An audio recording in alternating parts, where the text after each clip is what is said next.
ناکام لوگ ہر وقت اعتراض کرتے ہیں، کینہ رکھتے ہیں، اور کامیاب لوگ دوسروں کی تعریف کرتے ہیں اور ان کو معاف کرتے ہیں۔ ناکام لوگ ہر معاملے میں خود کو حقدار سمجھتے ہیں اور کامیاب لوگ شکر گزاری کرتے ہیں۔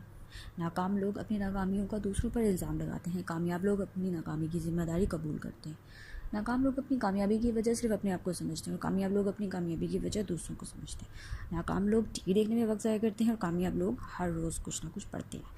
ناکام لوگ تبدیلی سے ڈرتے ہیں اور کامیاب لوگ تبدیلی کو اپناتے ہیں۔ ناکام لوگ دوسروں کی ناکامی پر خوش ہوتے ہیں اور کامیاب لوگ دوسروں کو کامیاب دیکھنا چاہتے ہیں۔ ناکام لوگ کام کو پیسے کی نظر سے دیکھتے ہیں اور کامیاب لوگ کام میں بہتر تبدیلی کے خواہ ہوتے ہیں۔ ناکام لوگ بے مقصد زندگی گزارتے ہیں، کامیاب لوگ مسلسل سیکھتے ہیں۔ ناکام لوگ ان کی سمجھ میں نہیں آتا کہ وہ کیا چاہتے ہیں، کامیاب لوگ منصوبہ بندی کی فہرست تیار کرتے ہیں۔ ناکام لوگ دوسروں سے معلومات چھپاتے ہیں اور کامیاب لوگ دوسروں تک معلومات پہنچاتے ہیں۔